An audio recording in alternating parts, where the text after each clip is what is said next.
അച്ഛമ്മ പ്ലീസ് ഒരു 5 minute phone താ അച്ഛമ്മ പ്ലീസ്. 5 minute phone തരാനോ? അച്ഛമ്മ കൊച്ചു പിള്ളേർക്ക് ഫോണൊന്നും തരത്തില്ല. വേണ്ട വേണ്ട വേണ്ട. ഈ പ്രായത്തിലെ ഈ ഫോൺ വെച്ചിട്ടുള്ള കളിയൊക്കെ കുറയ്ക്കുക കേട്ടോ. ഇല്ല മോളെ, അയ്യോ അച്ഛമ്മയ്ക്ക് ഫോൺ തരാനൊക്കത്തില്ല.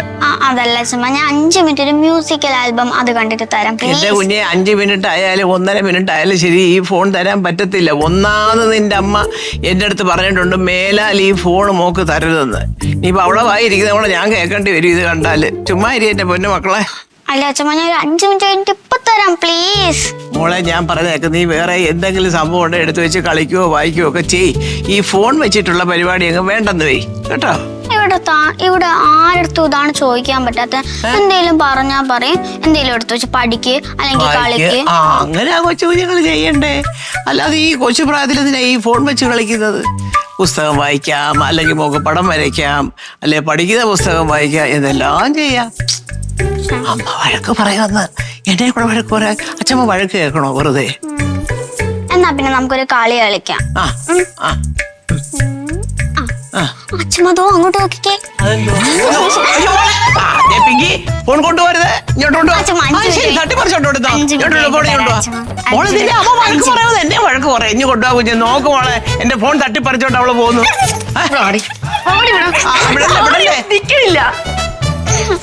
കണ്ട അത് ശരി, അങ്ങോട്ട് നോക്കുന്നിട്ട് ഫോൺ തട്ടിപ്പറിച്ചോണ്ട് ഓടുന്ന. തട്ടിപ്പറിച്ചതൊന്നുമല്ല, തരാത്തോണ്ട്. അയ്യോ അതെ, അച്ഛമ്മ ഒരു കാര്യം പറഞ്ഞത് കേട്ടെ. മറ്റൊരാളിന്റെ സാധനം അവരുടെ അനുവാദമില്ലാതെ എടുത്തുകൊണ്ട് പോകുന്നതും ഓടുന്നതും ഇതൊക്കെ തെറ്റാ മക്കളെ. എന്റെ ഫോൺ നീ എടുത്തോണ്ട് പോകരുത് ഞാൻ പറഞ്ഞില്ലേ. ഫോൺ എടുത്തോണ്ട് പോയാൽ ഒരുപാട് കുഴപ്പങ്ങളുണ്ട്. ഒന്ന് അതേ കൊച്ചുകുട്ടി എപ്പോഴും ഈ ഫോൺ വെച്ച് കളിക്കരുത്. പിന്നൊന്ന്, ഇനി അച്ഛമ്മയുടെ വീട് ആരുടെ സാധനമായാലും ശരി, ഞാനിതൊന്ന് എടുത്തോട്ടെന്ന് ചോദിച്ചാൽ അവരെടുത്തോളാൻ സമ്മതിക്കുന്നെങ്കിൽ എടുത്തോണ്ട് പോവുക കേട്ടോ. ആരുടെ ആയാലും എടുക്കാൻ പാടില്ല എന്റെ പൊന്നു മക്കളെ. അവരുടെ അനുവാദം ഇല്ലാതെ അത് എടുക്കുന്നത് തെറ്റാ. അതാ അച്ഛമ്മ പറയുന്നത്. ചെറിയമ്മ അപ്പൊ ചെറിയച്ഛന്റെ ഫോൺ എടുക്കൂലേ? ബെസ്റ്റ്. ഞാൻ എടുക്കാൻ പോയി കഴിഞ്ഞാൽ അപ്പൊ ഓടിക്കും. അതെന്താ? ചെറിയച്ഛന്റെ ഫോണിലെ സീക്രട്സ് ഉണ്ടോ?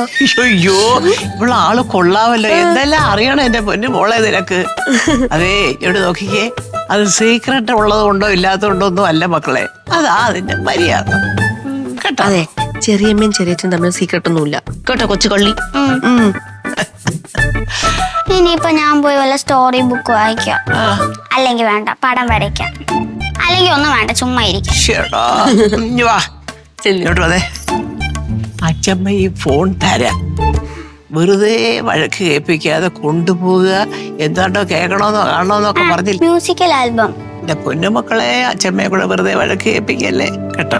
ഇത് കൊണ്ടുപോയിട്ട് മോളുടെ മ്യൂസിക്കൽ ആൽബം എന്താന്ന് വെച്ചാ കേൾക്കുക.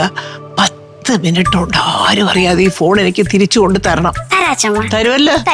പ്രോമിസ്? പ്രോമിസ്. കൊണ്ടുപോയിക്കോ. ഓ ഭഗവാനെ, ഈയടാ സന്തോഷമായല്ലോ. സന്തോഷം കേട്ടോ. അല്ല സുരഭി, പ്രതീക്ഷ അവിടെ പോയി? ബെസ്റ്റ്. രാവിലെ എണീറ്റ് കുളിച്ചൊരുങ്ങി എപ്പോഴായിട്ട് ഓർമ്മയുണ്ടമ്മ. എങ്ങോട്ട്? ഏതോ ഒരു കൂട്ടുകാരന്റെ എന്തോ ആവശ്യം, എനിക്ക് അറിയത്തില്ല, ഒന്നും പറഞ്ഞില്ല. ശരി, നിനക്ക് ഇതൊന്നും അറിയാൻ വയ്യല്ലേ? അല്ലമ്മ, അണ്ണ എന്റെ സത്യമൊന്നും പറയൂലമ്മ. പിന്നെ ചില സമയങ്ങളിലൊക്കെ അണ്ണൻ കള്ളം പറയണ കാണുമ്പോ എനിക്ക് ചിരി വരും. ചിരി വരും. അല്ലാതെ നമ്മൾ തമ്മില് അങ്ങനെ വേറെ ഒന്നുമില്ല. ഇല്ല, വേറൊന്നുമില്ല. പക്ഷെ കെട്ടിയവൻ നേരമ്പളെ തെങ്ങോട്ടാ പോയത്, എന്തിനാ പോയത് ഒന്നും അറിയാൻ വയ്യ. അപ്പൊ അവനിങ്ങനെ പൊക്കോണ്ടിരിക്കും, നീ ഇങ്ങനെ തിരിച്ചോണ്ടിരിക്കും. അല്ല, പാവോ അമ്മ. ആര്? അണ്ണൻ പാവോ? അത് തരാ. എന്റെ മോനെ എനിക്കറിയാമല്ലോ. പിന്നെ ഫ്രണ്ട്സിന്റെ കാര്യത്തിന് വേണ്ടിട്ടല്ലേ പോകുന്നത്. അങ്ങനെയൊക്കെ പോയി കഴിഞ്ഞാൽ ഞാൻ വഴക്ക് പറയുമെന്ന് വിചാരിച്ചിട്ടാണ് എന്നത് സത്യം പറയാത്തത്. അതാ കുഴപ്പം. ഈ വഴക്കുണ്ടാക്കുന്ന സമയത്ത് ഉണ്ടാക്കത്തുമില്ല, വഴക്കുണ്ടാക്കാൻ പാടില്ലാത്ത സമയത്ത് കിടന്നടി രണ്ടും കൂടെ. ഇതാണ് എന്റെ 2 മരുമക്കളുടെ കുഴപ്പം. നടക്കട്ടെ. എന്നാ പിന്നെ ഞാൻ അങ്ങോട്ട്. ഓ ചെല്ലണം. ഇഷ്ടം.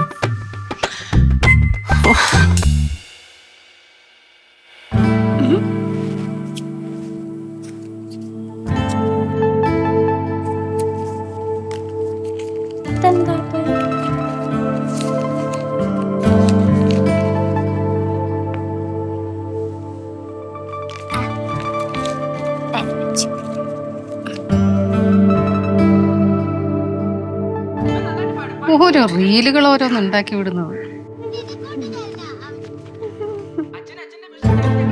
പിങ്കി, എവിടെ നീ ഫോണ്? അത് അച്ഛമ്മ വന്നത്. എന്താ അമ്മ പ്ലീസ് അമ്മ, അച്ഛമ്മ 10 മിനിറ്റ് കഴിയുമ്പോ ചോദിക്കും പ്ലീസ്. 10 മിനിറ്റുമില്ല 5 മിനിറ്റുമില്ല. നിന്നോട് ഞാൻ പല പ്രാവശ്യം പറഞ്ഞിട്ടുണ്ട് മൊബൈൽ കളിക്കരുതെന്ന്. കൊച്ചു പിള്ളേർ അങ്ങനെ മൊബൈൽ യൂസ് ചെയ്യണ്ട. ഇങ്ങനത്തെ നല്ല അമ്മയല്ലേ? ഞാൻ ഈ കാര്യത്തിൽ ഇച്ചിരി ചീത്ത അമ്മയാ. എന്തത്? ഇതാ താഴെ സ്റ്റെയർകേസിന്റെ അവിടെ നിന്ന് കിട്ടിയതാ. അത് ഡസ്റ്റ്ബിന്നിൽ ഇടാം.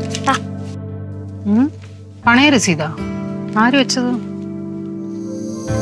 പ്രതീഷ് ചന്ദ്രഹാസൻ ഹൗസ്. 20 ഗ്രാമാ? 20 ഗ്രാം എന്ന് പറഞ്ഞു കഴിഞ്ഞാ 2.5 പവൻ. 2.5 പവന്റെ വള 1 ലക്ഷം രൂപയ്ക്കാ. ഇവനെന്താ ഇത്രയും കാശിന്റെ ആവശ്യം? അവളോട് അറിഞ്ഞിട്ടായിരിക്കും. ഇത് വെച്ച് ഞാനൊരു കളി കളിക്കും. അമ്മ ഫോണ്. എന്റെ പൊന്നു മോളെ, ഇത് നിന്റെ കണ്ണിൽ തന്നെ പെട്ടല്ലോ. ചക്കരുമ്മ. എന്താ എന്നോട് ചോദിച്ചേ? ഫോണാ? എന്റെ ഫോൺ കണ്ടോ? അമ്മ 10 മിനിറ്റിനുള്ളിൽ വരും. ഓക്കെ? അച്ഛമ്മയുടെ ഫോണ് അമ്മ കൊണ്ടേ കൊടുക്കണം. അയ്യോ, എനിക്ക് നിന്നെ സ്നേഹിച്ച് മതിയാവുന്നില്ല. ഞാൻ പോയിട്ട് വരാട്ടാ. കരഞ്ഞ് കാലുടിച്ചാ പോലെ ഫോൺ തരാത്ത അമ്മയാണ്. എന്ത് പറ്റിയാന്തോ? ഫോൺ കിട്ടില്ലോ.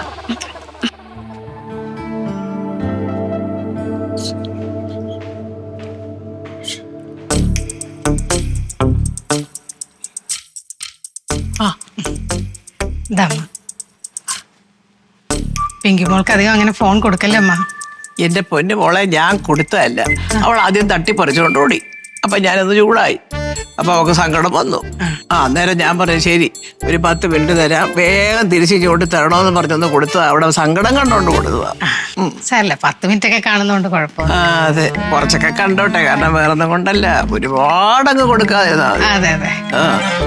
അമ്മ, ഇതെന്തുവാ? ഇത് സ്വർണം പണയം വെച്ചതിന്റെ രസീതാണെന്ന് തോന്നുന്നു. സ്വർണം പണയം വെച്ചോ? വെച്ചത് 2.5 പവന്റെ വള 1 ലക്ഷം രൂപയ്ക്ക് പണയം വെച്ചിരിക്കുന്നു. അമ്മയുടെ ഇളയ പുത്രൻ പ്രതീഷ് ചന്ദ്രഹാസൻ. പ്രതീഷ് വള പണയം വെച്ചത് 1 ലക്ഷം രൂപയ്ക്ക്? ഇത് ആരുടെ ഒപ്പം? അവന്റെ ഒപ്പാണോ കാണുന്നത്? പ്രതീഷിന്റെ? പ്രതീഷ് ചന്ദ്രൻ. എന്താ സംഭവം? എന്താ സംഭവം എന്നറിയില്ല. പക്ഷെ ഞാൻ ആലോചിച്ചത് എന്താണെന്നറിയോ, ഈ 1 ലക്ഷം രൂപയൊക്കെ പണയം വെച്ച് വാങ്ങിച്ചിട്ട് അതിന്റെ ഒരു രസീതൊക്കെ വളരെ അലക്ഷ്യമായിട്ടാണ് ഇട്ട് നടക്കുന്നത്. അതുപോലും സൂക്ഷിക്കാനായിട്ടുള്ളൊരു കഴിവില്ല. പിങ്കിമോക്ക് അത് സ്റ്റെയർ കേസിന്റെ അവിടുന്ന് കിട്ടിയേ. രസീത് സൂക്ഷിക്കുന്ന കാര്യം അവിടെ നിൽക്കട്ടെ. എന്തായിരുന്നു അവൻ ഇത്ര പെട്ടെന്ന് ഈ 1 ലക്ഷം രൂപയുടെ ആവശ്യമെന്ന് എനിക്ക് അറിയണമല്ലോ. അവൻ എന്നോടൊരു വാക്ക് പറയായിരുന്നില്ലേ? പറയായിരുന്നു. അതാ ഞാനും ചോദിക്കുന്നത്. ഞാനും അത് ആലോചിക്കുന്നത്, എന്തിനാണ് അവൻ ഈ 1 ലക്ഷം രൂപയുടെ? ചിലപ്പോ സുരഭിക്ക് അറിയായിരിക്കൂ. അവളോട് ചോദിച്ചപ്പോ അവള് പറയാം, ഞാൻ അറിഞ്ഞ പോലും ഇല്ലമ്മ, അത് പ്രതീക്ഷേട്ടൻ ചെയ്തത് അത് പറയും. അമ്മ ഡേറ്റ് ശ്രദ്ധിച്ചോ? ഡിസംബർ 24. ഈ ഡേറ്റ്, ഈ ഡേറ്റിനാണ് ഇവര് പുറത്ത് ഔട്ടിങ്ങിനൊക്കെ പോയിട്ട് ഒക്കെ കയറി വന്നത്. അന്ന് ഞാൻ എന്നിട്ട് പ്രശോഭേട്ടനോട് ചോദിക്കുകയും ചെയ്തു. ഔട്ടിങ്ങിന് പോയത്? ഈ പുറത്ത് ഡിന്നറിനൊക്കെ പോയി, ഹോട്ടലിലൊക്കെ പോയി അടിച്ചു പൊളിച്ച് ഭക്ഷണമൊക്കെ കഴിച്ച് 1 ലക്ഷം രൂപയ്ക്ക്? അത് പറയാൻ പറ്റില്ല. അപ്പോഴും ഞാൻ ചോദിച്ചു പ്രശോഭേട്ടനോട്, ഇവരുടെ ഈ പോക്ക് അത്ര ശരിയല്ലേ, നമ്മളൊന്ന് ഒരു കടിഞ്ഞാണ്ട് ഇടണേ എന്നുള്ളത്. ഏതായാലും 1 ലക്ഷം രൂപയ്ക്ക് തിന്നതാണോ എന്ന് എനിക്കൊരു സംശയമുണ്ട്. അത്രയൊന്നും തിന്നാൻ പറ്റത്തില്ല. അവരിങ്ങോട്ട് വരട്ടെ, എനിക്ക് ഇതിന്റെ രണ്ടിലൊന്നും അറിയാൻ വേണം, ഇതിനൊരു വ്യവസ്ഥ ഉണ്ടാവുകയും വേണം. തീർച്ചയായിട്ടും വേണം. പക്ഷേ അവൻ വരുന്നതിന് മുമ്പ് നമുക്ക് സുരഭിയോടും ചോദിച്ചറിയായിരുന്നു. ചോദിക്കാന്നല്ലാതെ അവൾ എന്തോ ചെയ്യാനാ? ഇതൊക്കെ അവൻ ചെയ്ത പണിയായിരിക്കും, ആർക്കറിയാം. ഒരുമിച്ചാണെങ്കിലോ? നീ വിളിച്ച് ചോദിച്ചതാ. ഞാൻ ചോദിച്ചാൽ ശരിയാവില്ല. ഞാൻ അവളെ ഇങ്ങോട്ട് വിളിക്കാം. അമ്മ ചോദിച്ചാൽ മതി. ബെസ്റ്റ് പാർട്ടിയാ പ്രതീക്ഷ ചെയ്തൊക്കെ അറിഞ്ഞോണ്ടിരിക്കുന്നത്. 1 ലക്ഷം രൂപയ്ക്ക് അവരെന്തിനാ പണയം വെച്ചത്?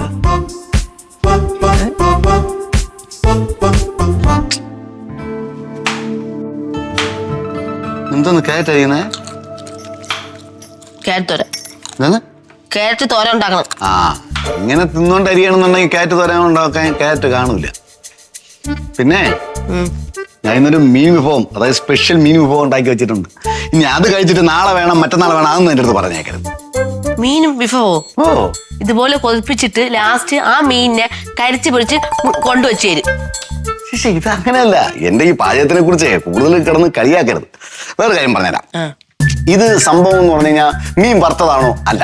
മീൻ മസാലയാണോ? അല്ല. മീൻ പൊള്ളിച്ചതാണോ? അല്ല. മീൻ കരിവാളിച്ചതാണോ? അല്ല. മീൻ തോരനാണോ? അല്ല. ഇതെല്ലാം ചേർന്ന ഒരു സ്പെഷ്യൽ മീൻ വിഭവമാണ് ഞാൻ ഉണ്ടാക്കാൻ പോകുന്നത്. അത് ശരിയാ മുത്തണ്ണ, ഇന്ന് വളരെ വളരെ സ്പെഷ്യലായ ഒരു ദിവസം തന്നെയാ, പ്രത്യേകിച്ച് സുരഭിക്ക്. എനിക്കാ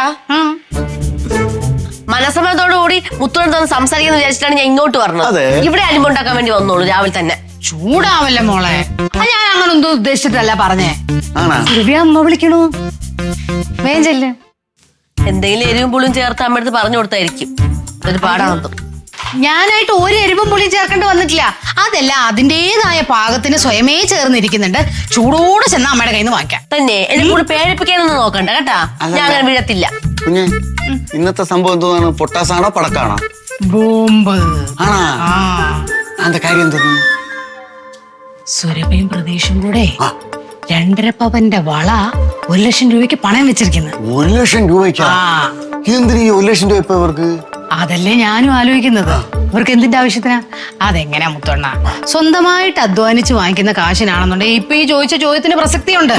ഇതെന്താ കാട്ടിലെ തടി തേവരുടെ ആന വലിയടാ വലി, ആരോട് ചോദിക്കാ? അല്ല, ഇപ്പൊ കൊച്ചമ്മ എങ്ങനെ അറിഞ്ഞത്? അത് ഞാൻ പിന്നെ പറയാം. ഞാനിപ്പോഴേ ചെന്ന് അമ്മ സുരഭിയെ ക്വസ്റ്റ്യൻ ചെയ്യുന്നൊന്ന് കാണട്ടെ. നേരിട്ട് കാണാം. കാറ്റുപോയ ബലൂൺ പോലെ നിൽക്കുന്ന എനിക്കൊന്ന് കാണാം. അപ്പോഴത്തേക്ക് സമാധാനാവോ അല്ലേ? ഇന്നെന്തായാലും മീൻ വിഭവം ഉണ്ടാക്കണ്ട, ചമ്മന്തി അരയ്ക്കാം. അതായിരിക്കും നല്ലത്. ക്യാരറ്റ് വെറുതെ ആയി. ഓ, പറയുന്നതൊക്കെ കേട്ടല്ലോ. ഇനി വിശ്വാസം വന്നില്ലെങ്കിൽ നീ ഇതൊന്ന് വായിച്ചു നോക്കുന്ന.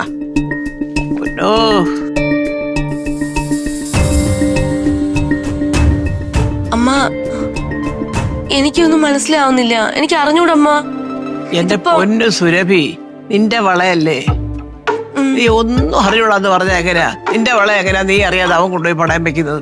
അമ്മ, ഞാൻ വള അങ്ങനെ ഇടാറില്ലല്ലോ. അപ്പൊ അതുകൊണ്ട് ഞാൻ ബാങ്കിന് ലോക്കറിലാണ് വെച്ചിരിക്കുന്നത്. അതിന്റെ താക്കോൽ ആരുടെ കയ്യിലാ? ഒന്ന് എന്റെ കയ്യിലും ഒന്ന് ബാങ്കിലും. എനിക്കൊന്നും മനസ്സിലാവുന്നില്ല എന്റെ പൊന്നു കൊച്ചേ. താക്കോല് നിന്റെ കയ്യില്, പക്ഷെ അവൻ വള എടുത്ത് കൊണ്ടുപോയി പണയം വെച്ച് കാശും വാങ്ങിച്ചു. ഇതൊക്കെ എന്തൊക്കെയാ നീ പറയുന്നത്? അമ്മ, എനിക്കതാണ് മനസ്സിലാവാത്തത്. പ്രതീക്ഷയാണ് അങ്ങനെ എന്തെങ്കിലും ചെയ്തിട്ടുണ്ടെങ്കിൽ അത് എന്നോട് പറയും. ഇല്ലെങ്കിൽ ചിലപ്പോ 2 ദിവസം കഴിഞ്ഞിട്ടാണെങ്കിലും പറയും. ഇത് ആരാ കള്ളം പറയുന്നേ? അമ്മ, കള്ളം പറയുന്നവർക്ക് എന്തും പറയാം. കൊള്ളല്ലോ, നീ ആലോചിക്കണമായിരുന്നു. ഈ 1 ലക്ഷം രൂപയൊക്കെ എടുത്തു വെച്ച് അടിച്ചു പൊളിക്കുമ്പോ എന്തെങ്കിലും ഒരിക്കൽ പിടിക്കപ്പെടുന്ന ഒരു 10,000-10,000 ഒക്കെ ആണെന്നുണ്ടെങ്കിൽ നമുക്ക് കേൾക്കാനും ഒരു രസമുണ്ട്. 1 ലക്ഷം രൂപ എടുത്ത് അടിച്ചു പൊളിച്ചേക്കുന്നു. നിന്റെ മേ കേട്ടിട്ടേ എനിക്ക് തല വരുന്നിട്ടോ. അയ്യേ ചേച്ചി, എന്തോ? എനിക്ക് ചേച്ചിയെ കണക്കാണിക്കേണ്ട ആവശ്യമില്ല. പ്രതീക്ഷ അണ്ണന് എനിക്ക് പറയേണ്ട അടുത്ത് ഞാൻ പറഞ്ഞോളാം. പറഞ്ഞു കേട്ടാ? എഴുതിയിൽ എണ്ണ ഒഴിക്കരുതേ. അമ്മ, സത്യമായിട്ട് എനിക്ക് അറിഞ്ഞൂടമ്മ ഇതിനെ പറ്റി. ഇപ്പൊ ഇങ്ങനെ പറഞ്ഞാൽ ഞാൻ എന്തോ ചെയ്യണമെന്നാ എന്റെ പൊന്നു കുഞ്ഞെ നീ പറയുന്നത്? ഒരു കാര്യം ചെയ്യാം, ഇനിയിപ്പൊ അവൻ വരട്ടെ. കാരണം എനിക്കിത് കേട്ടിട്ട് ആകുമ്പോ എനിക്ക് എന്റെ തലയ്ക്ക് ഒരുമാതിരി ഭ്രാന്ത് പിടിക്കുന്നവരുണ്ട്. അയ്യോ, ഒരു കാര്യം ചെയ്. നിന്റെ കയ്യിലുണ്ടല്ലോ ആ താക്കോല്? എന്റെ കയ്യിലുണ്ട്. ആ താക്കോല് നീ ആ ലോക്കറിന്റെ താക്കോല് ഞാൻ കൊണ്ടുവാ. അത് ഞാൻ കൊണ്ടുവാ. ചെല്ല്, എഴുതുണ്ട്.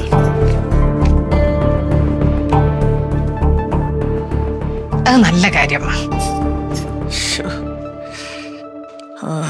ഇപ്പൊ നോക്കിക്കോ അമ്മ, താക്കോല് കാണാനില്ലാന്ന് കരഞ്ഞോണ്ട് കള്ളം പറഞ്ഞ് ഇറങ്ങി വരും. എന്തെങ്കിലും ആവട്ടെ. ഇപ്പൊ രണ്ടിലൊന്നും അറിയണമെങ്കിൽ അവൻ വരണ്ടേ? വരണം. നമ്മളിങ്ങനെ ചുമ്മാ കിടന്നൊക്കെ റണ്ണിങ് കമന്റർ പോലെ വല്ലതൊക്കെ പറയാതെ എന്റെ പൊന്നു കൊച്ചെ അവനൊന്നും ഇങ്ങോട്ട് വരട്ടെ. ഇപ്പൊ ആരുടെ നേരെ ഞാൻ കിടന്ന് ചാടണമെന്നാ ഈ പറയുന്നേ? ഒരുത്തൻ ഇങ്ങനെ അവക്കറിയാൻ വയ്യ. എന്റെ പൊന്നെ, ഈ 1 ലക്ഷം രൂപയൊക്കെ എടുത്തെന്ന് പറഞ്ഞു. അല്ല, 1 ലക്ഷം രൂപ നിന്നെ സംബന്ധിച്ച് അത്ര ഘോരമായ എമൗണ്ട് ആണോ? അല്ലല്ലോ. അല്ല, 2 മരുമക്കളുടെയും ബല്ലുകളൊക്കെ ഞാൻ കാണാറുണ്ട്. 50,000 60,000. നിയന്ത്രിക്കണം പറഞ്ഞപ്പോ ഞാൻ അല്ല, തീർച്ചയായിട്ടും നിയന്ത്രിക്കണം. ഏതായാലും ഇതിപ്പോ അവിടെ കുറ്റമാണെന്ന് എനിക്ക് തോന്നുന്നില്ല. ഇത് അവനാണ് ഇതിന്റെ ഉത്തരം പറയേണ്ടത്. താക്കോൽ അവിടെ കയ്യില്, വളെ അവനെടുത്തോണ്ട് പോയി. എന്തൊക്കെയാണാവോ ദൈവമേ, എനിക്കൊന്നും അറിഞ്ഞൂടെ. കിട്ടിയോ? താക്കോൽ ഞാൻ വെച്ചെടുത്തന്നെ ഉണ്ടായിരുന്നു. ഇവിടെ ഇതെന്ത് കളിയാ എന്റെ മോളെ? എനിക്കൊന്നും മനസ്സിലാവുന്നില്ല. അതാണ് എനിക്ക് മനസ്സിലാവാത്തത്. ശ്ശേ, ഇവരിത് എവിടെ പോയി കിടക്കുക? വിളിച്ചു. ഞാൻ ഒന്ന് വിളിച്ചു നോക്കട്ടെ. ആ പ്രതീക്ഷേ, നീ എപ്പോ എത്തും വീട്ടില്? അമ്മ ദേ എത്തിയാ മതി, വീട്ടിൽ വാതിൽക്കൽ കയറി. ആ വാ വാ. എന്താണമ്മ അമ്മയുടെ മുഖത്തൊരു വിഷമം? പതിപോലെ ഇവർ രണ്ടൊരു പഴം കിട്ടോ? കാര്യം എന്താന്ന് പറയാം, ഞാനും കൂടെ കേക്കട്ടെ. ദാ, ഇതാണ് വിഷയം.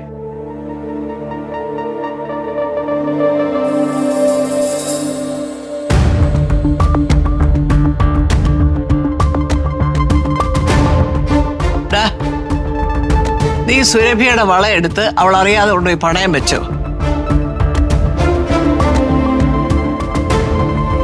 അവള് പറയുന്നു പണയം വെച്ച ഈ വളയെല്ലാം ലോക്കറിലാണെന്നും ലോക്കറിന്റെ കീ അവളുടെ കയ്യിലുണ്ടെന്നും.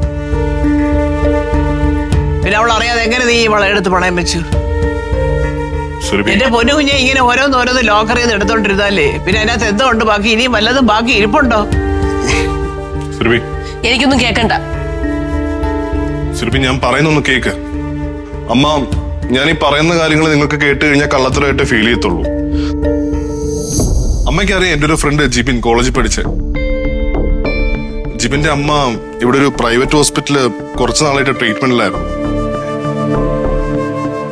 ഈ പ്രൈവറ്റ് ഹോസ്പിറ്റൽ എന്ന് പറയുമ്പോൾ എല്ലാവർക്കും അറിയാമല്ലോ, അവിടുത്തെ ബില്ലിങ്ങും ഭയങ്കര കൂടുതലാണ്. ഈ ട്രീറ്റ്മെന്റ് നടന്നുകൊണ്ടിരിക്കെ അവന്റെ അമ്മ മരണപ്പെട്ടു. 5-6 ലക്ഷം രൂപയെങ്കിലും കെട്ടിവെച്ചാൽ മാത്രമേ ബോഡി തിരിച്ചു വിട്ടുകൊടുക്കുകയുള്ളൂ എന്ന് അവരുടെ ഫാമിലിയുടെ അടുത്ത് പറഞ്ഞു. ജിബിൻ എന്നെ കരഞ്ഞുകൊണ്ട് വിളിച്ചു പറഞ്ഞു, അളിയ ഒരു നിവൃത്തിയില്ല. അങ്ങനെ എനിക്ക് ഒരു നിവൃത്തിയില്ലാതെയാണ് ഞാൻ സുരഭിയുടെ വള കൊണ്ട് പണയം വെച്ച് 1 ലക്ഷം രൂപ അവർക്ക് കൊടുത്തത്. ഞാൻ മാത്രമല്ല, എന്റെ കൂട്ടുകാരെല്ലാരും കൂടെ ഷെയർ ഇട്ടിട്ടാണ് പൈസ ബില്ല് സെറ്റിൽ ചെയ്തത്. അതുകൊണ്ടാണ് ബോഡി തിരിച്ചു വിട്ടുകൊടുത്തതാണ്. അങ്ങനെയുള്ള നല്ല കാര്യങ്ങൾക്കൊക്കെ ഇതുപോലൊക്കെ ചെയ്യുന്നുണ്ട്, തെറ്റൊന്നുമില്ല പോലെ. അത് നല്ല മനസ്സ് വേണം അതൊക്കെ നല്ലതായിട്ട് കാണാൻ. ആ പോട്ട് പോരെ, ഒരു നല്ല കാര്യത്തിനല്ലേ. അല്ല, എനിക്കൊരു സംശയമേ, നീ എങ്ങനെ ഈ വള കൊണ്ടുപോയി പണയം വെച്ചത്? അമ്മ, സുരഭിയുടെ എന്റെ അവിടെ ജോയിന്റ് അക്കൗണ്ട് ആണല്ലോ, അതുകൊണ്ട് ഞങ്ങൾ ഒരാൾ പോയാൽ പോലും ലോക്കർ തുറക്കാൻ പറ്റും. അണ്ണൻ എൻ്റെ ഒരു വാക്ക് പറഞ്ഞുകൂടായിരുന്ന? എന്നാ അണ്ണന്റെ കൂടെയല്ലേ ഞാൻ നിൽക്കുള്ളൂ. സുരഭി, തന്നെ കൺവീൻസ് ചെയ്യാൻ മാത്രം സമയം ഉണ്ടായിരുന്നില്ല കേട്ടോ, തന്നെ മനസ്സിലാക്കുക.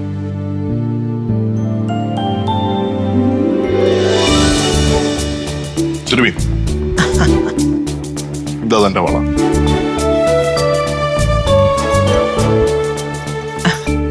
കണ്ട അമ്മ, ജിബിന് എനിക്ക് 1 മാസത്തിനുള്ളിൽ പൈസ തരാന്നാ പറഞ്ഞിരുന്നത്. പക്ഷെ ഇന്ന് വിളിച്ചിട്ട് ഫണ്ട് റെഡിയാന്ന് പറഞ്ഞപ്പം ഞാൻ ഇന്ന് തന്നെ പോയി വളയെടുത്തു. പക്ഷെ പോകുന്ന വഴിക്ക് ഞാൻ ഈ റെസിപ്റ്റ് തപ്പിയിട്ട് എന്റെ പേഴ്സിൽ കണ്ടില്ല, അതെവിടെ മിസ്സായി. പക്ഷെ എന്നിരുന്നാൽ കൂടി അവിടെ എത്തിയിട്ട് അഫിഡവിറ്റ് ഒക്കെ കൊടുത്തു കഴിഞ്ഞപ്പം വള എനിക്ക് അവര് തിരിച്ചു തന്നു. പോട്ടെ പോലെ, ഒരു നല്ല കാര്യത്തിനല്ലേ, കിട്ടിയല്ലോ, നന്നായി. അമ്മ, ചെയ്തത് തെറ്റാണെന്ന് അറിയാം അമ്മ. പക്ഷെ ജിബിൻ കരഞ്ഞു വിളിച്ചു പറഞ്ഞപ്പോ എനിക്ക് വേറൊരു നിവൃത്തിയില്ലായിരുന്നു. ഇതിന്റെ പേരില് അമ്മ എന്ത് ശിക്ഷ പറഞ്ഞാലും ഞാൻ അനുഭവിക്കാൻ റെഡിയാണ്. ഇതിന്റെ പേരിൽ അമ്മയ്ക്ക് ഒന്നേ പറയാനുള്ളൂ, നിനക്ക് എന്നോട് ചോദിക്കായിരുന്നില്ലേ 1 ലക്ഷം രൂപ അവിടെ വള അവിടെ ഇരുന്നേന്റെ വല്ലോ. സോറിയോ. ശരി.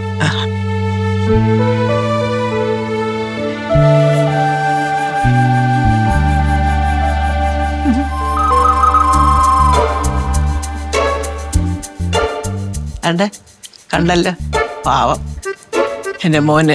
ഞാൻ അപ്പോഴേ പറഞ്ഞു കഷ്ടം, അവൻ വന്നിട്ട് സത്യം എന്താന്ന് അറിയാവുന്ന.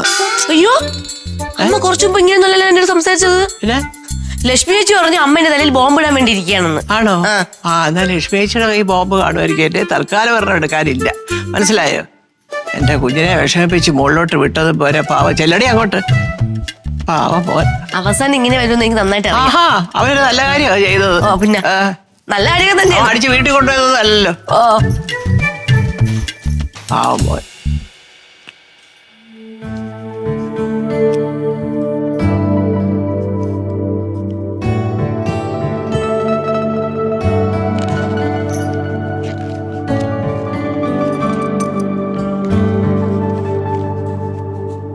സുരഭി, തനിക്കറിയാലോടോ എന്നെ.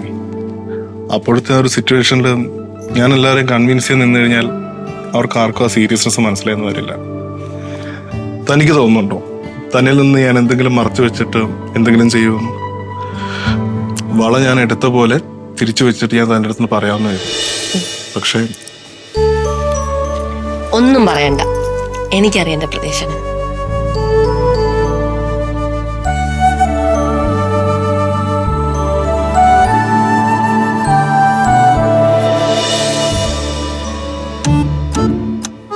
കൊച്ചമ്മ,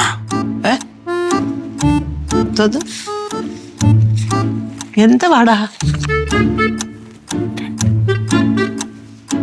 ഷടാ, ഇത് എന്തൊരു പാടായത്.